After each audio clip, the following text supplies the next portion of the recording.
Hi, this is Andrei and welcome back to my studio. In today's video, which is mostly for Fairlight users, Series 1, 2, 2X, or 3, doesn't really matter. We'll be talking about the special device called USB2CMI that you might previously seen in my other videos. But this time I'll talk about the redesigned version of this that is in today, 2025. I'm introducing, and I will explain the difference of what it does versus the previous design and some additional functionality, and we'll show you some examples on my Series 3 machine that is here, and we will fire it up and have a little live demo of this. So, well, before we begin, obviously, I need to say what it is, right? If you previously haven't seen my video on explaining the original design, so you better look at this, but I will cover that anyway. So the project started in about 2018, then my friend Joe Britt put the design together and made several prototypes, and I happen to have one of these prototypes here that I continue using. This is here. This is how it looked. So the conversion box with the Matrix keyboard, similar to the Fairlight Matrix keyboard here. And the display here is also similar to the display used in the musical keyboard. And on the back you have connection to the, well, the first and most important here, USB port. This is where you connect your keyboard and mouse. And input-output, where you put it on the chain with the Series 1, 2, 2X, 3. Well, prayer keyboard, musical keyboard, conversion box, and to the unit. It also has a switch for Series 2, well, 2X, 1 versus Series 3, because the functionality is quite different between what you can do on a Series 1 to 2X and what you can do on a Series 3. So that was the original design. On the units that then I offered for sale, we didn't have that Matrix keyboard, and we had a different display because the original musical keyboard display is enormously difficult to find and it's very expensive. So we moved to the updated design that you saw in my previous videos that looked like this, much more simplified. I offered it with display and without display. Not everyone needed a display. This is also a vintage display, it's very sharp. I will show you examples of this again if you haven't seen that before. On the back, pretty much the same as before. Input output, MIDI output, well, sorry, MIDI input, and Series 2 and Series 3 switch mode. So that was that. Now we talk about this piece. And by the way, I did it also in a silver on my early prototypes, and then on the production units I decided I will go back to the red color. I think it's awesome, really, in red, looking very nicely. And also I made it smaller, so it can go in other different places. But it has some new features which were not available before. So first of all, in general, what it does, right? So you connect USB keyboard and mouse to the USB port. You put it on the chain with your Fairlight alphanumeric keyboard, musical keyboard, and then this. It emulates the USB and mouse original by using the USB keyboard and mouse. And for this, I typically recommend using the older Apple USB cable keyboard, which has the full range from F1 to F15 keys, because it will emulate all the F1 to F15 keys here, and as well as on the MFX keyboard, same thing. That Apple keyboard also has the built-in USB hub, so you connect the mouse directly to the Apple keyboard, because this one has only one USB port. Otherwise, you have to use the USB hub and then connect the other type of a keyboard and mouse to that USB hub first. And not every PC keyboard has the full range of the F keys. Usually it ends at F12, and so you lose part of F key, F13, 14, 15 functionality. So that's the basic stuff. It emulates basically the USB and mouse for Series 3. For Series 1, 2, and 2X, it emulates only the alphanumeric keyboard, so it only allows you to use USB keyboard. It doesn't do anything with mouse. It doesn't emulate LightPen, basically. And the reason for that, because LightPen designed in very specific and a different way. There is another specialized device to convert this that will be on a public sale later this year. But basically, this box only does the USB keyboard that emulates the alphanumeric keyboard of a Series 2. What extra we can do here? Well, there are many things, really. Let's focus on the Series 3, because, again, some differences between these two. On the Series 3, the way I connect this, I connect the Preg keyboard, I connect Preg keyboard to the musical keyboard, typically, right?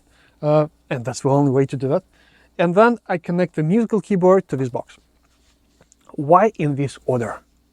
First of all, you may see that it has MIDI input and MIDI output on a DIN5 sockets. It also has the additional USB port here. And what it's for? Well, that's for additional functions for MIDI.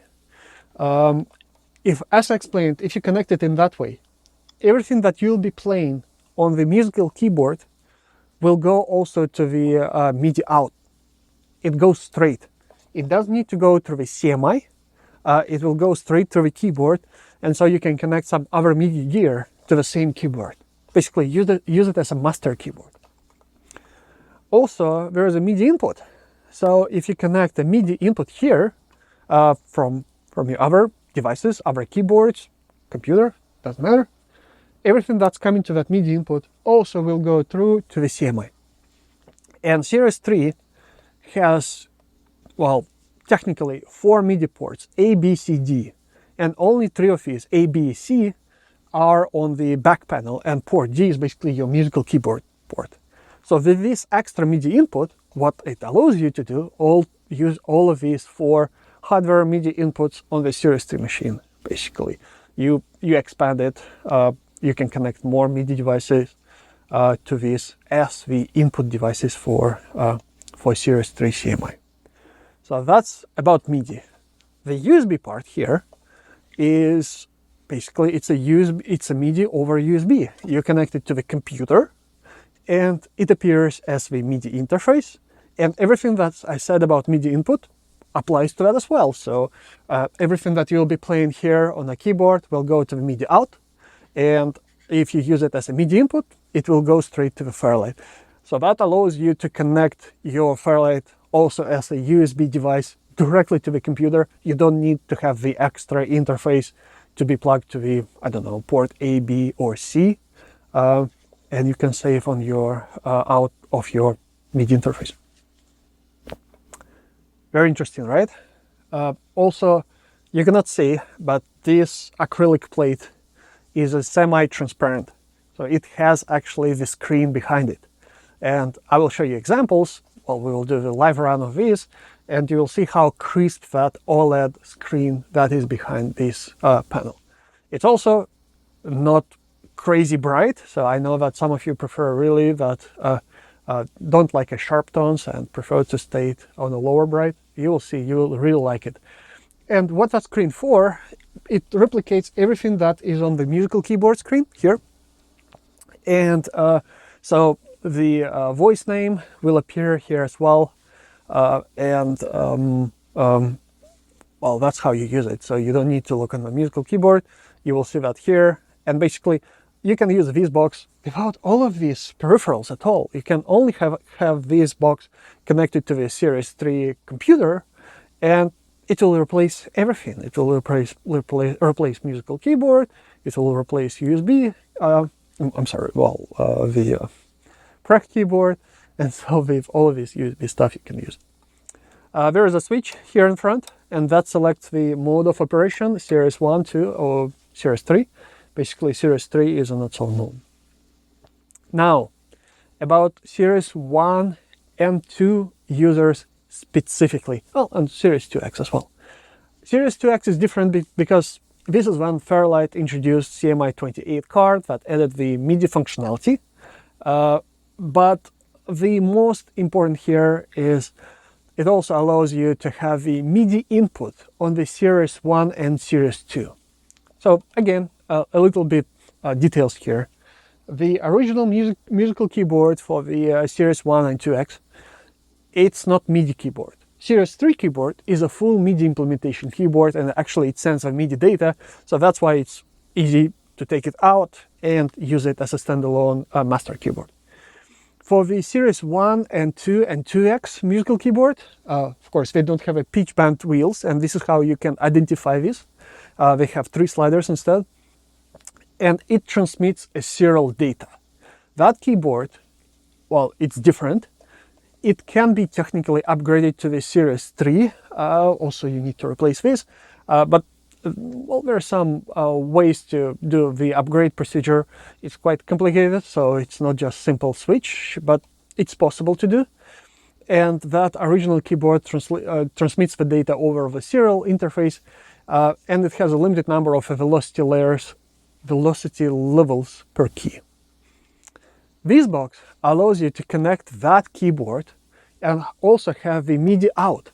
So even on the keyboard that sends the serial data, it translates that information and have you the MIDI out on the DIN5 or on the USB, as I said earlier.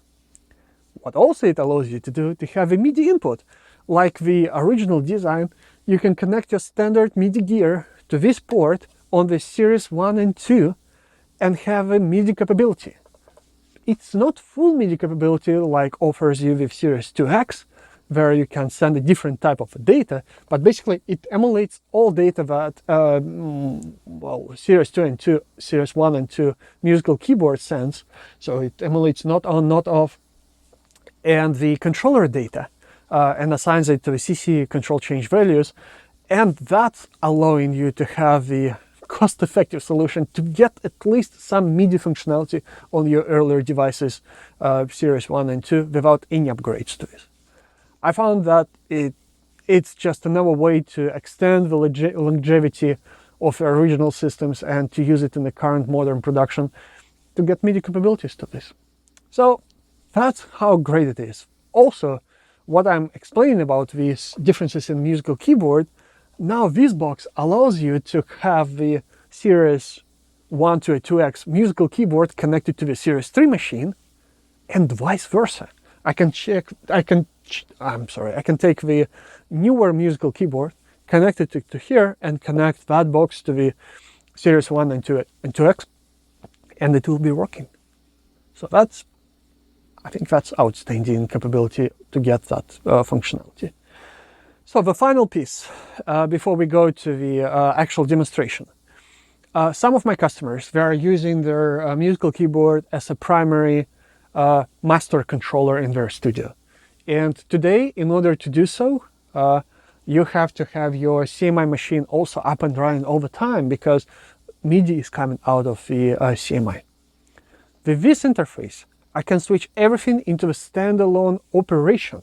So basically, I can connect my musical keyboard to this and have the MIDI output straight from here. And there's a special cable. It looks like this. And it provides you the external power. So you connect it here. It has the DC power jack here. And that allows you to power this box without CMI. Otherwise, when you have CMI connected, it's powered from the CMI. Also, in order that to work, because in the original design, musical keyboard is also taking the power from the CMI. You have to have a special power supply for this musical keyboard.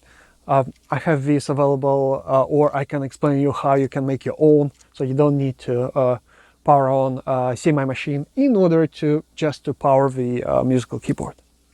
Finally, this cable is a little bit special, also available, and that allows you to connect this interface straight to the, let me open my system, straight to the computer card, which is a Q133 card here. So you connect it, you just unplug the original cable and you connect it here. And what it's for, basically, it replaces all the back panel that in the original machines, and it allows you basically to use it, connect it straight to this card. This is for debug purposes, because when restoring many Fairlight systems, I'm dealing with corroded or broken cables or broken connectors, and sometimes you just cannot figure out, well, is there a signal on the cable or not, or what is causing the issues, I don't know, some loose connection or something like this. So this gives you basically ability to use it on very simplified connections. With this cable on the Series 3, it only transmits a serial data from the USB keyboard and mouse. It doesn't transmit any of the musical keyboard data. On the Series 1 and 2, it's, and 2X, it's different. But this is just a convenient way to do the debugging of your system. Finally, I want to turn it on in the standalone mode and show you how the screen looks on the original machines, on the original interface versus this upgrade. First, I will show you the prototype design. I have the power handy here that I prepared in advance. So another note: never connect your interface while the CMI is running. You always have to shut it down, because this is not designed for hot plug. Even in certain circumstances, it can be hot plug, but it's so easy to short the connectors, and so to basically to make it trouble. So this is how looks the original interface. Same display as on the musical keyboard. So that's it looks really nice. Still unobtainable displays, but I want to say that. This is how the first production version looks. Let me turn it on. Let's wait. It will start. Very bright and very crisp, because these are also, I don't know how camera takes it, but it's very crisp. You can see it from distance. And these are also vintage displays. Difficult to find, expensive to have, but looking very nice. And well, many of my customers really like it. I like it as well. And now about how the design of the 2025 version looks. I first turned this because this one has the red acrylic semi-transparent faceplate. So you will see how the display looks through the red. So that's starting. It's showing the data here. So you see it's a see-through, basically. If it's not showing anything, you won't see it. But very nice, very, I would say very calm, and not so crazy bright, but also pleasing for eyes. I should say that. There are two LEDs here that you will see in the actual demonstration. They will be blinking on the activity. One is mostly on all the time, showing that device is on. Also, if you do some firmware update, it will blink. And there's another one that will be blinking on the coming in and out MIDI data. I found it handy to see what MIDI data is coming, because that also helps to debug some issues. And the new final design, this is how it looks. So the panel here is gray. So the display is white, and that's how it looks. Also, I'm very happy how it looks in the dark or how it looks in the sun, because you can read it. It's not as large or as big, but the whole interface now is much smaller. I think it's very, very nice fit for this overall. So what I'm going to do now, we will do a cut. I will connect everything together, start the system, and we will do some demonstration. All right, so it took me several minutes to set this up, and I want to show you the full functionality of the USB2CMI 2025. The Series 3 that I have here in my studio and with this little setup. So I connected pretty much I had here around, just to make sure that I can show you the whole functionality of the system. And also I found something interesting that I'm going to show you. So first of all, here is a box. Here is a keyboard. This is that Apple keyboard that I was talking about. Don't remember exact dates when it was produced, but probably like before 2012. I like them a lot. So it has a full function keys and it has a, well, big keys. Very nice feeling. Also Apple mouse connected straight to the keyboard. So now everything that I'm typing here, showing here on the screen, and the original Prac keyboard continues running. So I can use it. The G-pad of a Prac keyboard is also working. Not common to see, I should say. And of course the mouse here is working and allows to do all the operations that G-pad is doing. Great. So that's the common and the most important part of that USB to CMI functionality. Also, I have a USB cable connected on the back and it goes to my laptop here. I will show you the screen of this in a second. I have MIDI input and MIDI output connected as well. So I loaded the basic voice. If I press the key, it's working. So now let's take a look on the screen here on the my monitor. What you are seeing is basically a MIDI monitor, and interesting observation that I found that my musical keyboard needs to have a calibration, because it keeps sending the various pitch data. You see pitch band 64 is the middle position, but it's also sending 61. Probably it's a bit noisy. I need to clean it and tune. There is a potentiometer on the back. So it's a good thing, because otherwise I would never know that messages are coming. Now I can see it through the USB. And so everything that I'll be playing on the keyboard coming as messages. Also all other messages, if I turn the, well, obviously we'll move the pitch wheel, for instance, or mod wheel, you will also see that. Also, I have here a Kurzweil MIDI board, just here, that is connected to the MIDI input of this. If I press any key here, it's also coming out to this MIDI input, goes to the CMI, and also at the same time it goes to the MIDI, USB MIDI on the computer. That is good to see. Finally, I have MIDI output connected to the Roland JV1010 here. And let me unmute my channel here of the 1010 and show you that it's also running. It's here, and I will mute CMI channel. Now if I press the key here, this is Roland displaying.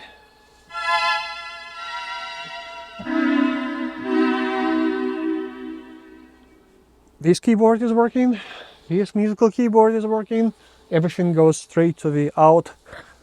Wow, lots of functionality, really.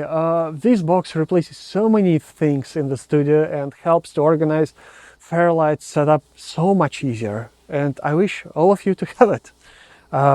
It shouldn't sound fun, by the way. Anyway, it was good to be with you today, and see you next time. Goodbye.